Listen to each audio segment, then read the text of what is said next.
Ayan po mga kapatid, magandang umaga po sa inyong lahat. At narito na naman po ako at muling magbabalik at may tatalakayin na mga mensahe sa inyo ngayon mga kapatid. Yan. Kumustahin natin ngayon ang mga taong gumagawa sa inyo ng spiritual. Yan. Kumustahin natin sila kung ano na ba ang nangyayari ngayon sa kanila. Mga taong ito.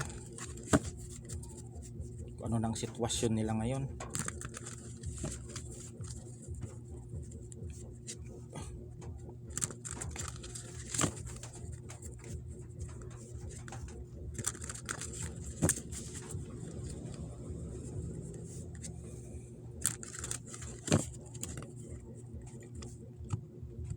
Angkat tayo ng tatlo mga kapatid. Kuha tayo ng 13 baraha. Ayan. 2 3 4 5 6 7 8 9 10 11 12 13. Ayan. Kumustahin lang naman natin yung mga taong gumagawa sa inyo ng spiritual. Kung yan pa ba ay nakakahinga pa o kung ano ang mga ibababa o mga mensahe ng baraha na ito. Yan. Kumustahin natin. Yan. Itong gumagawa sa inyo ng spiritual mga kapatid, Queen of Wands. Ang taong gumagawa sa inyo ng spiritual, maaaring ito ay babae. Yan, ang babaeng ito ay may alam ito sa spiritual. Ito ay laging nakamasid o nakasubaybay o laging naka-stalk ito sa iyong social media. Ini-stalk ka nito kahit binlock mo na siguro ito ay gumagawa pa rin ito ng dummy account para ma-stalk ka at masubaybayan ka kung ano ang iyong status sa buhay ngayon, kung ikaw ba ay bumabagsak na o naging masalimuot ng buhay mo o hindi ka, kung ikaw ba ay tumalaba ang ginawa niya sa iyo sa spiritual. Itong tao na ito, ayan, sa collective na makakapanood dito ay ini-spyan ka nito, sinusubaybayan ka nito sa social media at nagtatanong-tanong din ito sa inyong mga sa inyong mga kakilala, sa inyong mga pamilya, kung kamusta ka na, kung ikaw ba ay nagkakasakit o mga kapatid. Ito ay laging lagi itong nakamasid sa iyo. Kung ito ba ay ang ginawa nila o pinagawa niya ay umepekto sa inyo mga kapatid. Lagi itong nakasubaybay sa iyo mga kapatid. Tinitignan ka nito kung ang ginawa sa iyo ay tumalab. Itong sumasabotahe sa inyo. Kamustahin natin sila kung anong mangyayari dito sa kanila. Yan. May alam ito sa spiritual o di kaya ito ay inutusan ng pinagawa niya na kumustahin mo nga yung taong ito kung yan pa ba ay okay pa o tumalab ang ginawa nating ritual, pamamaraan ng kulam, barang. Yan ang ito ay maaring inutusan, ito ay marunong gumawa. Yan. The Tower. Ito kasi ang ayaw na ayaw niya. Ang ayaw ng tao na ikaw ay dito ay umunlad o masinso, marami ang maraming pera, makakaipon ka ng maraming pera. Mga kapatid, ang gustong-gusto nito ay maging masalimuot ang buhay mo, magkakasakit ka, kung ano-anong iba't ibang sakit na mangyayari sa iyong buhay. Yan, maging masalimuot, mamalasin ka. Ito kasi ang The Tower na ito, gusto nitong gibain ang iyong naipundar o ano ang iyong mga inyong sinimulan sa buhay, kung ano ang iyong kinagisnan. Yan, gusto nitong sirain. Maaring ang trabaho mo ay pwede rin itong sirain. Maaring ang trabaho mo, ang karir mo, pamilya mo, ito yung gusto niya, nasirain talaga ang kung anong meron ka. Ayaw kasi nito nakikita na ikaw ay umuunlad o umaasenso sa buhay. Kaya ito ang gusto niyang gibain ang iyong The Tower. Ngunit mga kapatid ay hindi nila ito basta-basta mababasag kasi matibay ang pananampalataya mo sa ating Panginoon. Mga kapatid, matibay. Makakaramdam ka man dito ng mga anxiety, depression o kung ano man, pero hindi ka basta-basta mauuga o masisira basta-basta. Yan. At ang sabi ko lang sa inyo, pag tuwing nakakaramdam kayo ng depression o anxiety, pumunta kayo sa isang kwarto at mag-meditate kayo, mag-inhale, exhale habang nananalangin kayo mga kapatid. Dahil ang panalangin ay isang sandata. Ang mga dasal natin ay sa ating Panginoon ay isang sandata upang malabanan ang mga demonic entities, mga lahat ng uri ng itim na mahika, mga pakulam, barang, evil eye, o kung anumang sumpa o mga negatibo na ipinataw sa atin ng taong may galit sa atin o inggit o may naiinis sa atin. Yan. Gusto kasi nito na sirain. Ayaw nilang magtagumpay ka. Ayaw nilang malamangan mo sila. At ayaw na makitang asisikat ka. Kasi may nakikita ko dito sa mga nagbablog. Unang-una may mga nagbablog dito na makakapanood nitong video na ito na parang pinipigilan sila parang tinatamad sila mag content, natatamad silang merong mga ibang mga vlogger dito na nakikita ko na hindi na nakikita sa social media kasi ganun may mga tao talagang naiinggit sa kanila at yun ang mga pamamaraan na tumigil sila sa kanilang trabaho, titigil ang kanilang kita, kung ano-ano yung mga yung magkakawatak-watak ang grupo sa pagko-content, parang pinag-aaway-away sila. Ganun yun mga kapatid. Gusto nito na ayaw nilang makitang nag-grow ka, umasenso ka o umangat. Yan, may mga vlogger na dito na tumigil na sa kaka-vlog. May mga vlogger din dito na nagtatalo-talo, nag-aaway-away, di na nagkakasundo. Ganon, kasi gawa ito ng inggit. Yan, ang pamamaraan naman nila dito ay pag-aawayin kayo. Marami kasing uri ng pamamaraan niya, mga ganyang mga uri ng mga itim na mahika na yan. Yan, ang sasabihin ko lang sa inyo, walang maidudulot na mabuti ang itim na mahika. Yan po ay mga tao lang po ang gumagawa ng masama ang gumagawa niyan. Yan. Isa kasi ito sa tinitignan ng mga tao sa inyo, sa mga makaka-resonate nito. Marami ka kasi mga naipundar siguro mga kapatid. Gustong-gusto nitong kunin o mahawakan man lang ang iyong mga naipundar. Maaring may mga naipundar kang pera, may mga pera ka sa bangko, maaring may mga sasakyan ka, nakabili ka ng sasakyan, lupain, bahay, mayroon kang negosyo o anumang uri ng business na meron ka na nakapalibot sa iyo mga kapatid. Yan, nakapalibot. At ito talaga ang gusto niyang makuha, mahawakan niya talaga yung mga gusto niyang mga kapatid, gusto niyang kunin o gusto niyang hindi mapasa iyo itong mga naipundar mo. Gusto niyang mawala ito, gusto niyang maging masalimuot ang buhay mo kasi nakikita niya na unti-unti kang umaasenso sa buhay, kaya pinipigilan ng taong ito na ikaw ay umangat. Yan.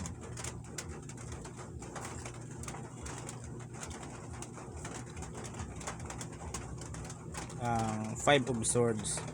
Itong tao na ito ay palaban ito sa spiritual. Palaban itong taong ito kasi gusto niyang makuha kung ano ang meron ka, kukunin niya, maaring kakayahan mo, maaring kung ano-ano ang ari-arian, titulo ng lupa o kung ano man. Ito ang gustong-gusto niyang makuha.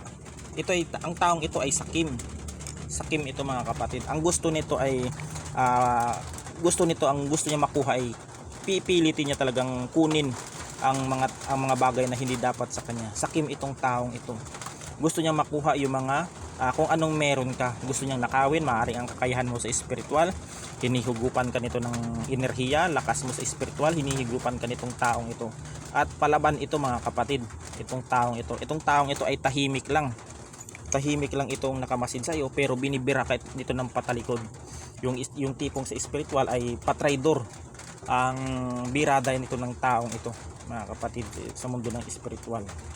Maganda lang ang paghaharap mo, pero pagtalikod mo ay parang kumukuha lang siya ng impormasyon sa iyo. Kung sakaling hindi tumatalab ay may kinukontak itong isang tao na marunong siguro gumawa, na hindi tumatalab yung ganito ganyan sa isang tao na ipinagawan ko.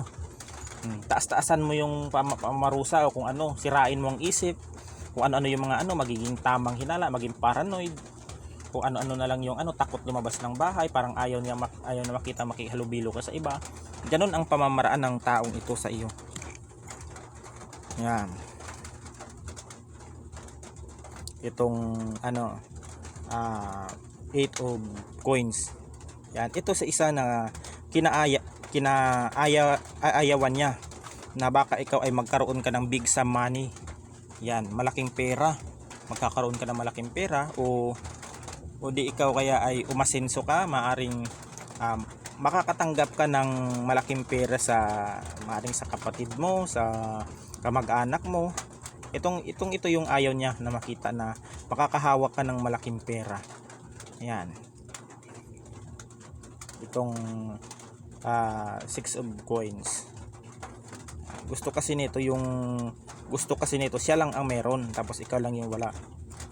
Ikaw yung wala. Ganito ang pamamaraan ng taong iyan. Isa din dito sa 6 the lovers. Yan, isa din dito sa gusto niyang sirain sa inyo ay ang inyong relasyon. Maaring inyong pag-aawayin kayo ng inyong asawa, mga kapatid, pag-aawayin kayo ng inyong asawa, hindi kayo magkakasundo-sundo ng inyong mga anak, parang magiging hindi kayo lagi kayo nag-aaway, nagbubulyawan, nagsusumbatan. Itong gustong-gusto ng taong ito na ng taong gumawa sa inyong spiritual na sisirain ang relasyon nito dahil naiinggit siguro ito sa inyong relasyon dahil may maganda kayong may maganda ang inyong pagsasama sa isang bahay, nagkakasundo-sundo kayo ng inyong mga anak, kaya minsan ay nakikitaan mo ng pansin ay nag-iiba yung mga ugali nila, kung ano-ano yung lagi mainitin ng ulo, gawa nun sa spiritual mga kapatid, pinag-aaway-away kayo na dati naman ay magkakasundo-sundo kayong lahat. Yan, isa ito sa mga kapatid na ba't kayo ay pinag-aaway-away kasi naiinggit sila sa inyong relasyon. Yan, gusto nilang maghiwalay kayo kasi ako mga kapatid, share ko lang sa inyo, lalong lalo na sa ating mga manggagamot. Yan, alam mo ba nagtatanong yung iba sa akin na bakit hindi ko daw pinopost yung mga partner ko, hindi ko daw pinopost yung mga kasama ko sa bahay, di daw kami nagbabanding kung nagpipicture at nagpo-post kung saan kami pumupunta. Ito yan mga kapatid, ang unang-una kong pinag-iingatan ay ang aking pamilya sa loob ng tahanan. Yan, ang mga mahal ko sa buhay, ang mga taong importante sa akin, ang mga tao kung sino man ang mga taong malapit sa akin, ayan ay pinoprotektahan ko mga kapatid. Unang-una kasi mga kapatid, maaaring pag ipinopost kasi natin mga kapatid ang ating mga mahal sa buhay na kasama natin, yan ay unang-una kasi mga kapatid, hindi man tatama sa atin ang mga birada ng ating mga kalaban. Ang mga kalaban natin mga kapatid sa mundo ng spiritual, sa mga makakapanood nito, ay nasa social media din mga kapatid. Ang mga mangkukulam din ngayon ay nasa social media na. May mga marunong din sa spiritual ay nakatutok sa social media. Ayan, maaaring hindi man tatama sa atin ang mga birada na yan kasi sa panahon ngayon mga kapatid, maraming sumusubok sa kakayahan natin. Kapwa manggagamot, mapamangkukulam, mambabarang, sinusubok ang kakayahan natin kung saan o gaano kalakas ang ating antas at ang ating paniniwala sa ating Panginoon. Yan ang katotohanan dyan. Unang-una mga kapatid, bakit hindi ko pinopost ang aking pamilya, ang aking partner, ang mga anak ng partner ko at ang lahat ng mga tao na nasa loob dito sa bahay? Unang-una mga kapatid, ayaw na ayaw ko silang madamay sa mundo ng spiritual. Ayaw na ayaw ko. Kasi mga kapatid, unang-una kasing aatakihin ng mga kalaban yan, ilagay ninyo sa inyong kukote o sa inyong isip, sa makakapanood nito, sa mga kapwa ko manggagamot, unang-una niyang aatakihin mga kapatid, hindi man tayo basta-bastang maaatake ng mga yan dahil may pangdepensa tayo o kahit may proteksyon ng inyong pamilya, unang-unang aatakihin yan mga kapatid, ang inyong mahal sa buhay. Yan ang mga number one target ng ating mga kalaban sa mundo ng spiritual, ang ating mga mahal sa buhay. Yan ay bibigyan nila ng sakit, gagamutin mo yan kung ano-ano. Kasi ang sabi ko sa inyo mga kapatid, ang ating kahinaan, ang unang-unang kahinaan natin ay ang ating mahal sa buhay. Yan ang katotohanan dyan. Kaya minsan nagsasabi sila sa akin na bakit hindi daw ako nagpo-post ng aking partner, pumupunta kami kung saan-saan. Sa akin naman mga kapatid, hindi naman kailangan ipangalandakan ninyo ang inyong relasyon sa social media para sabihin maayos kayo, maganda ang inyong pagsasama. Ayaw ko lang talaga mga kapatid na madamay sila sa sa larangan ng espiritual. Yan, kaya ang pagpoprotekta ko sa kanila, ang pagpoprotekta ko sa mga nasasakupan ko ay pinag-iingatan ko yan, dahil yan ang unang-unang pinaka-importante sa atin, ang ating mga mahal sa buhay, ang ating asawa, mga anak man natin yan, step daughter man natin yan, step son natin yan. Protektahan din natin yan mga kapatid, dahil yan ang ating kahinaan. Yan, ang ating mga mahal sa buhay ang unang tinatarget niyan para mawalan ka ng focus. Hindi ka makapag-focus kung ano yung mataranta ka, mawalan ka ng balanse sa mundo ng spiritual kasi nagkasakit na yung pamilya mo. Yan, maraming mga manggagamot na hindi tumalab sa kanila ang birada ng kalaban, pero sa pamilya tumatama. Yan ang katotohanan diyan. Kaya nagtatakang iba bakit hindi ako nagpo-post ng aking picture ng partner, nagma-my day ng sa loob ng aming bahay. Pero ang amin namang mga pamilya ay maayos naman, nag-uusap-usap kahit paano, nagkukwentuhan. Yan ang ang dahilan niya mga kapatid. Ang unang-unang kahinaan natin, ang ating pamilya, ang ating asawa, ang ating anak, ang mga taong nakapaligid sa atin at ang ating mga mahal sa buhay. Yan ang kahinaan natin. Diyan tayo bibirahin ng ating mga kalaban. Yan. Lalong-lalo na pag sa may picture kayo. Diyan sa loob, lalo na pag ikay manggagamot. Ang mga mangkukulam at ang ating mga kalaban ay nagpi-Facebook din. Nasa social media din. Yan. Kaya dapat dapat maging magiging vigilante tayo at maging mautak tayo sa mundo ng spiritual.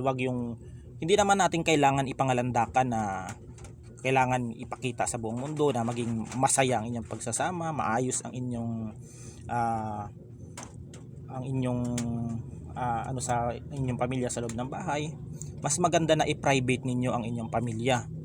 Private ninyo kung magbabanding kayo. Kahit kami kung magbabanding kami dito, kung kami ay hindi ako nagpo-post ng magkasama kami o kung dahil mga kapatid, alam niyo marami kasing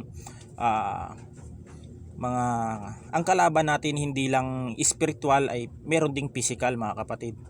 May mga kalaban din tayo sa physical at spiritual. Yan, kaya unang-una ayaw ko na may mangyari sa aking pamilya o sa inyo man.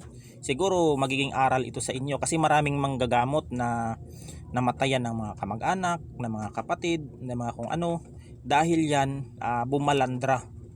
Yan, maaring tumama sa maaring kung may picture kayo, mapag-aawayin kayo kung ano-ano.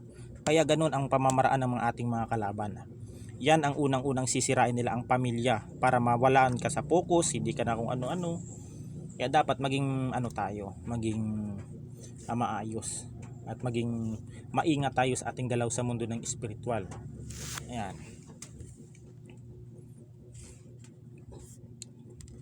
Sa mundo naman ng spiritual mga kapatid, kung ikaw dito ay manggagamot, malakas ang antas mo dito mga kapatid. Meron ka mga divine malakas ang antas mo dito. Meron ka mga gabay na mga angel, mga goddess, yung mga nagliliwanag talaga na mga na mga makalangit na mga gabay, maaring ancestor, ancested masters. Yan, may mga spirit guide ka rin na mga gumagabay sa iyo. Yan, sa mga nanggagamot dito, meron akong nakikita. Ikaw dito sa manggagamot dito na nakikita ko, malakas ang antas mo dito mga kapatid, pero ni minsan ay nawawalan ka ng pag-asa. Yan, nawawalan ka ng pag-asa. Ito ang teknik ko sa inyo mga kapatid. Pag inaatake kayo ng anxiety, depression, manalangin po kayo mga kapatid.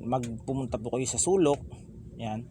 At mga kapatid, pumunta po kayo sa sulok at mag-meditate kayo habang nagmamantra para mawasak lahat ang mga birada ng mga kalaban. Kasi yan mga kapatid, pag nakakaranas kayo ng anxiety, yan ay mga bato ng kalaban, mga palipad hangin yan. Kaya minsan nagiging minsan nagiging natatakot kayo na wala naman kayong kinatatakutan, ninenervyos kayo. Yan ay tinatawag na palipad hangin. Kailangan dyan kinakalas, nilulunasan at binabaklas yan para matanggal. Malakas ang antas mo dito sa mundo ng spiritual, nagliliwanag, pero kulang ang paniniwala mo dito. Kulang ang paniniwala mo sa iyong sarili, hindi mo kaya, ang tingin mo sa iyong sarili, hindi mo kayang gawin ang ginagawa ng ibang manggagamot. Pero mga kapatid, ay kayang-kaya mo gawin ito dahil lagi silang mayroong mga spirit guide na gumagabay sa inyo. Ayan. Mga putian yan mga kapatid, makalangit kung tatawagin. Ayan. Itong gumagawa sa inyo ng masama ngayon ay ano ito mga kapatid, nahihirapan ito kung paano ka pabagsakin. Nahihirapan siya kung paano ka pabagsakin. Talagang nalilito na ito. At gusto kasi nitong kunin yan ang mga kung anong meron ka. Yan, hawak-hawak nga yung 7 of Swords na gusto niyang mapasakan niya, pero mahihirapan siya dito mga kapatid. Hindi siya bibigyan ng ng authority ng Panginoon na mapasakan niya lahat to, kasi ang taong ito ay sakim. Sakim itong taong ito. Kasi ang gusto ng tao na ito na gumagawa siya ng spiritual ay mapasakan niya lahat ang kung anong meron siya, kung anong meron kayo. Yan ang ano dyan mga kapatid. Sa mundo ng spiritual, dapat yung mga mahal mo sa buhay, yan ang unang dapat iingatan ninyo. Yan ang katotohanan dyan. Hindi yung ipangangalandakan mo na kesyo-kesyo ganto. Hindi dapat dinidisplay yung mga ganyan, dahil sa panahon ngayon malaganap na ang kasamaan kaysa sa kabutihan mga kapatid. Yan lang ang maipapayo ko sa inyo. Kung kayo ay mga nanggagamot, sa kapwa ko manggagamot, ay ang unang-una natin depensahan ang mga mahal natin sa buhay, mga pamilya sa loob ng inyong nasasakupan, sa inyong tahanan, at ang lahat ng mga partner ninyo, kung ano man, sinong mga malapit sa inyo, ay protektahan ninyo yan. Isama ninyo yan sa inyong mga dasal, sa inyong mga debosyon, o kung ano man na mga pamamaraan ninyo sa pagdidebosyon mga kapatid. Yan ang katotohanan. Yan. Ito yung ano niya, ito yung ginawa niya sa inyo mga kapatid. Pagpipilian niya itong 6 of Cups. Dahil ikaw dito mga kapatid ay maliwanag ka dito mga kapatid. Ikaw dito ay talagang makikilala. Yan, content creator, may mga negosyo dito. May mga kilala na dito sa mundo ng spiritual. Ikaw dito mga kapatid ay makikilala sa social media. Marami itong pamamaraan mga kapatid. Kung ano ang pamamaraan niya sa pagre-ritual, maaring gagamit ito ng insekto. Yan, maaring barangin ka nito o ipababarang ka dito. Ito yung mga options niya mga kapatid. Ito yung mga options niya. Yan. Maaring itong gusto niyang kunin sa iyo, kung ano man ang mga naipundar mo, alahas, pera, bahay, kung ano man ang ari-arian o titulo, ito ang gusto niyang makuha. Yan. Gagamit ito ng kung ano-ano mang insekto. Mag-ingat ka dito mga kapatid. This 2025 a year of the snake. Maaring wag kang basta-basta magtitiwala sa iyong nasa paligid, dahil hindi lahat ng taong nasa paligid mo ay totoo. Yan mga kapatid. Hindi lahat ng nasa paligid may totoo, kaya mag-ingat tayo mga kapatid. Maaring itong tao na ito na gumagawa sa inyo ng spiritual, maaring traidorin ka nito. Yan, maaring traidorin ka nito. At ito rin ang gusto niya makuha, ang susi ng iyong tagumpay. Yan. Ang susi ng iyong tagumpay, ito yung gusto niya makuha sa iyo. Pati yung anong achievement mo o mga naani mong mga tagumpay tulad ng pera na ito pundar mo. Itong puno na ito na may bunga ay sumisimbolo ito na gusto niyang makuha, yung kung ano yung meron kang na-achieve ay gusto niyang kukunin ito. Yan. At gagamit ito ng kung ano-ano mang, o gagamit sila ng kung ano-ano mang sangkap sa mundo ng spiritual upang pabagsakin ka, dahil hindi ka mabasta-basta dito mga kapatid, dahil anak ka ng Diyos dito. Yan, anak ka ng Diyos. Kilala ka at iniingatan ka ng mga inyong ancested master, ancestors, at ang lahat ng gumagabay sa iyo na elemental sa spiritual. Yan. Ikaw dito mga kapatid, Queen of Wands, may mga babae, LGBTQ ako nakikita dito sa mundo ng spiritual, ay hindi ka basta-basta matitinag. Yan, may mga gabay ka rin dito na mga palaban din sa mundo ng spiritual. Pag ikaw ay kinanti o ginawa ng masama dito, ay talagang gaganti itong mga spirit guide at ancestors mo mga kapatid. Malakas itong angel na tagabantay mo. Yan nga ang sabi ko sa inyo, bata pa lang tayo ay meron ng anghel na naka-assign sa atin. Yan, the Empress. Yan. Itong mangkukulam na ito ay talagang itong mangkukulam na ito na gumagawa sa inyo ng spiritual, yan, ay talagang legit siya na mangkukulam, talagang dumaan siya sa tamang proseso sa pagiging isang legit o sikat na totoong mangkukulam dahil dumaan ito sa blood sacrifice. Yan. Kasi mga kapatid, ang totoong mangkukulam, mga kapatid, ay nagba-blood sacrifice yan sila. Inaalay nila ang kanilang dugo ng kanilang anak o mahal sa buhay para mapatunayan na sila ay ganap na mangkukulam. May isang buhay sa kanilang pamilya na kanilang iaalay at papatayin at ipapadugo sa kanilang katawan upang sila ay maging isang ganap na mangkukulam, upang ialay nila sa kanilang Panginoon na si Lucifer o Beelzebub. Yan po ay yan po ang mga legit na mga mangkukulam, yung nagba-blood sacrifice talaga. Yan na may mga inaalay pa yung mga yan. Ang mga mangkukulam na yan. Yung mga mangkukulam naman kuno diyan sa social media na mangkukulaman naman, yung mga ganyan ay mga hanap buhay lang yan nila, mga kapatid. Ang mga hanap buhay lang ng mga mangkukulam yan na kunyari babayad ka ng 20 mil kasi sa social media kasi ngayong mga kapatid, marami na mga modus, mga scammer ngayon.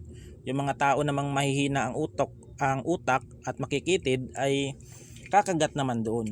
Ang totoong mangkukulam po, mga kapatid, ay talagang hindi po yan sila ang ugali ng mga mangkukulam ay hindi po yan mayabang na tulad sa ibang social media na pinangangalandakan kung paano sila magritual ay pinopost sa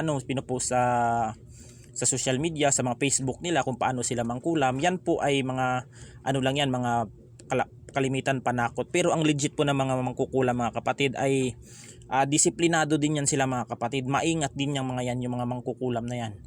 Yan yung mga dumaan sa tamang proseso, mga kapatid. Yan ay meron siyang inalay na isang anak na isinakripisyo niya para maging isang ganap siyang mangkukulam. Yan ang mga totoong mangkukulam, mga kapatid, yung nagba-blood sacrifice. Hindi yung sinasabi diyan sa social media na sila ay marunong mangkulam, sila ganto ganyan, magaling sila mangkulam. Ang totoong mangkukulam, mga kapatid, nagba-blood sacrifice yan. Marami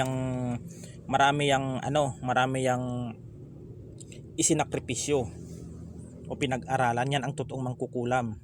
Yung mga sa social media na yan ay mayroon din namang totoo diyan, pero kalimitan sa aking pananaliksik ay ang mga mangkukulam ay hindi po yan nagbabahagi o naglalahad ng kanilang mga sekreto kung paano mangkulam.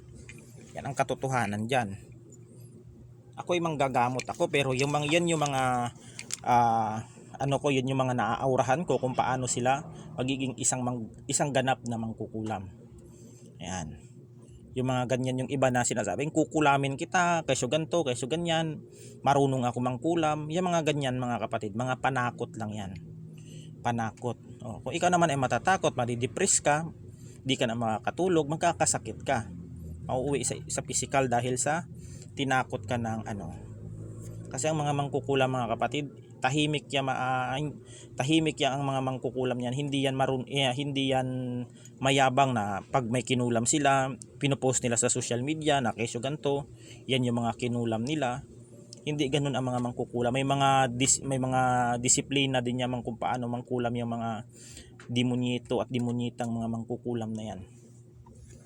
Magaling yan, mapanlin lang din yan, mga kapatid. Kaya huwag kayong basta-basta magtitiwala sa mga ganyan. Ako, mga kapatid, mapanood man ito ng mangkukulam yung vlog ko na ito, bahala sila, mga kapatid. Basta sasabihin ko ang mga aking mga nalalaman at aking mga experience sa kung paano ang mga pasyente ko ay kinulam sa mga ganyan, sa mga pasyente ko, sa mga nahuhuli ko sa kumbati spiritual.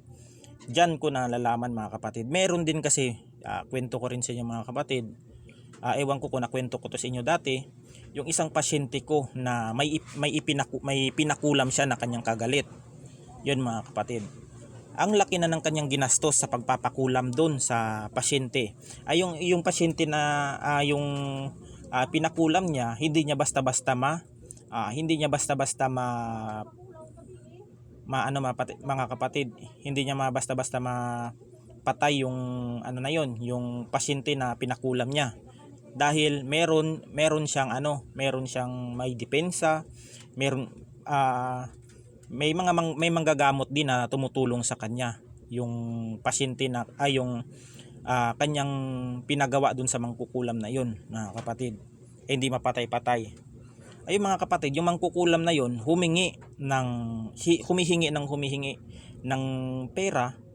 Yung mangkukulam na yon sa lumapit sa akin upang gamutin siya, ay yung babae mga kapatid ay ubos na ang pera. Wala nang maibigay dun sa mangkukulam. Simot na talaga, parang nag-backfire ang mga kapatid. Ang ginawa niya sa pasyente niya ay bumalik sa kanya, nagkanda hirap-hirap yung pasyente ko na yun na may ipinakulam doon, nagkanda hirap-hirap siya. Pagkatapos noon mga kapatid, gusto niya magpagamot sa akin. Ang ginawa ng mga kapatid nung pinasampa ko, yung mangkukulam niya ang kumulam sa kanya, mga kapatid, dahil sa kadahilanan natakot yung mangkukulam na yun, nababunyag ang kanyang sikreto. Nabunyag ang kanyang sikreto na malaman na siya ay mangkukulam. Yun, siya ang kinulam mga kapatid dahil wala na maibigay. Hindi tumatalab yung doon mga kapatid, hindi na tumatalab doon sa yung pinagawan niya, yung mga gawa o mga ritual ng isang mangkukulam doon. Kaya humihingi yung mangkukulam na yun. Nung wala na maibigay at naubos na ang pera ng babae na yun, ay mga kapatid, siya ang kinulam mga kapatid. Hindi niya alam yung naging mangkukulam niya, yung mangkukulam niya pa ang kumulam sa kanya. Dahil sa kadahilanan na natakot siya na maibunyag ang sikreto niya at malaman ng kanilang pamilya na ganun pala ang ginagawa nung mangkukulam na yun. Kaya kinulam siya. Nung nahuli ko, yun pala ang dating mangkukulam niya ay yun ang kumukulam sa kanya. Kaya mag-ingat din po tayo mga kapatid. Hindi lahat ng nakapaligid sa atin ay totoo. Yan. Maaring kahit nga kapatid, kahit nga kamag-anak mo ay pwede kang ilaglag niyan. Yan pa kaya yung mangkukulam na naging parang isang kasanggang dikit mo na dumidepensa sa inyo sa mundo ng espiritual. Hindi lahat ng totoo may natataluhin at tataluhin ka niyan. Yan, kaya yung nagpagamot sa akin na yon, nagkasakit kaya ginamot ko hanggang sa naging okay. Doon, yun ang naging lesson sa kanya, na hindi lahat ng galit idaan sa espiritual. Dahil darating ang araw, kung sino pa yan yung kakampi mo, ay yan yung gagawa sa iyo ng masama balang araw. Ayan yung mga kapatid, ang inyong pag-isipan. Kaya nga bago kayo gumawa ng mga ganyang hakbang, pag-isipan nyo muna kung yan ba ay nakakabuti, nakakasama, o yan ba ay mahahantong sa ikakapahamak ng inyong kapwa. Yan po. Hindi po basta-basta yung mga ganyang pamamaraan mga kapatid. Hindi yan kanin na mainit na isusubo na iluluwa mo. Yan. Dahil sa mundo ng espiritual mga kapatid, buhay ang nakataya dyan. Hindi yan laro na color game na pag nataya mababawi mo. Ayan ay buhay. Pag nawala ang buhay ay wala na. Ang buhay kasi ng tao isa lang. Hindi yan siyam. Yan, kaya dapat mahalin ninyo ang inyong buhay, mahalin ninyo ang inyong kapwa. Yan, wag ninyong idaan ang inyong galit o init ng ulo. Dahil ang galit ay nawawala yan. Pero ang inyong ginawa sa inyong kapwa ay tatatak yan. Yan, alam ng Panginoon yan. Hindi man nakikita ng ibang tao, hindi man nakikita ng kung sino man. Ang Panginoon ay hindi natutulog mga kapatid. Kahit magtago ka pa, darating ang araw mga kapatid ay hahatulan ka rin mga kapatid. Hahatulan din tayo ng Panginoon. Depende kung ano kabigat ang ating pagkakasala sa mundo ng espiritual. Yan. The devil. Ito mga kapatid, talagang ginamitan ka talaga dito ng isang ritual na malakas. Na niritualan ka talaga nito na magiging stuck ka. Parang natamad ka magtrabaho, Kung ano-ano lang naman, ano-ano lang yung gusto mong gawin, diyan ka lang sa bahay, mangunguyakoy ka lang diyan, ah, nakahiga ka lang. Ito yung ano, yung ritual na ginawa ng mangkukulam sa iyo, the devil. Nakulungin ka lang sa isa. Baka mayroon ditong nakikita ko na kinulong sa isang bote ang kaluluwa, ang espiritu ng taong biktima nito. Kaya minsan nakakaramdam ng pagkabalisa, tulala, parang makakalimutin o hindi basta-basta di na maaalala yung ang mga taong nasa paligid niya, nalilito siya, ganun. May ritual ito na gusto kanyang ikulong hanggang maisakatuparan niya ah, ang kanilang mithiin o kung ano man. Binabayaran ito mga kapatid, binabayaran.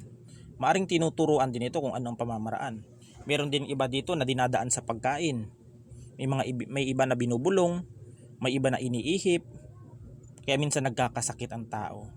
Kasi mga kapatid, pag idinaan kasi sa pagkain ang mga bulong, dinaan sa pagkain ang kung ano-ano, ay maaring pasok yun mga kapatid. Magkakaroon yun ng connection pag mayroong ganun.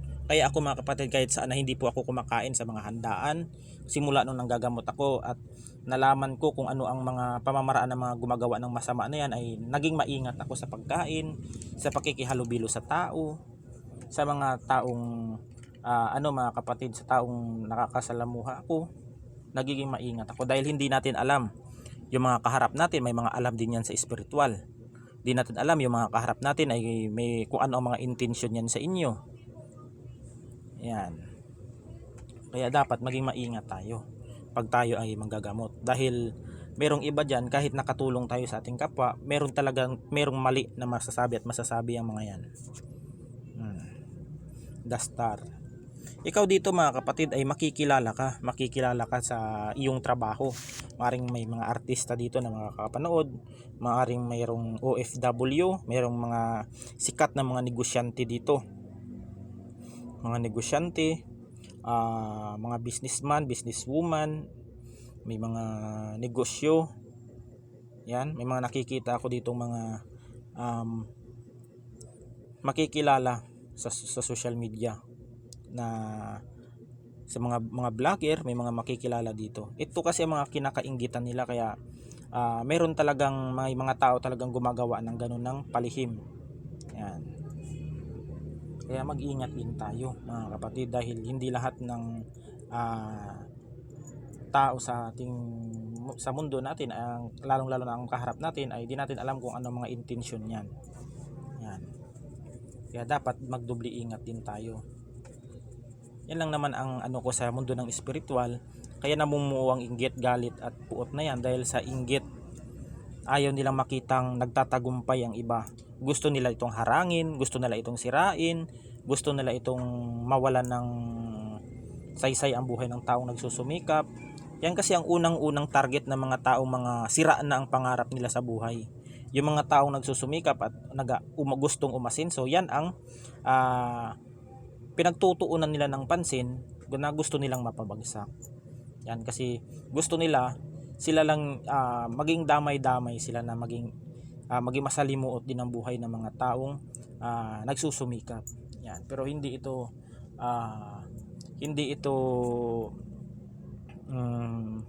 pahihintulutan ng Panginoon na ikaw dito ay mapasailalim sa ritual ng the devil na ito.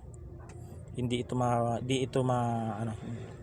baka sakali mga kapatid, pag nag-backfire ito, ay magpagamot kayo o cleansing, magpagamot o di kayo magpabaklas, maaring itong ritual na ito sa iyo ng isang mangkukulam ay babalik pa ito sa gumawa at nagpagawa pag ipinabaklas ninyo ito at pinasumbalik. Kasi mga kapatid, alam nyo ba kung ano ang kinakatakutan ng mangkukulam? Sumbalik mga kapatid. Yan ang kinakatakutan ng mangkukulam, ang mga sumbalik na yan. Dahil pag kasi ang tao na ginawa ng masama, pag sinumbalik mo yon, at kasi mga kapatid, sa spiritual law, sa batas ng spiritual, kung ano ang ginawa mo sa iyong kapwa ay babalik dun sa gumawa at nagpagawa. Kaya ang sumbalik ang kinakatakutan po talaga ng isang mangkukulam. Pag isinumbalik po ninyo yan, sa totoo lang mga kapatid, pag isinumbalik niyo yan at malakas ang manggagamot na magsasagawa ng ritual na yan, panigurado mga kapatid, talagang di natin alam kung anong mangyayari sa mga mangkukulam na yan. Yan mga kapatid, pag isinumbalik, yan ang kalimitang kinatatakutan ng mga mangkukulam. Yan. Kung anong ritual na ibalik, yan yung sumbalik na tinatawag. Yan. Kung ano ang mangyayari sa pasyente mo o ano mangyayari sa taong ginawa niya ng masama, ay babalik yun doon mga kapatid. Kung hindi man babalik doon sa gumawa sa pasyente mo, yan ay babalik, doon tatama yan sa kanilang pamilya, sa kanilang anak, sa kanilang mga mahal sa buhay. Pag isinumbalik, yan ang unang kinakatakutan ng mga mangkukulam. Yan ang katotohanan dyan. At ayan na mga kapatid, at hanggang dito na lang, at God bless us all. Ingat po tayo palagi.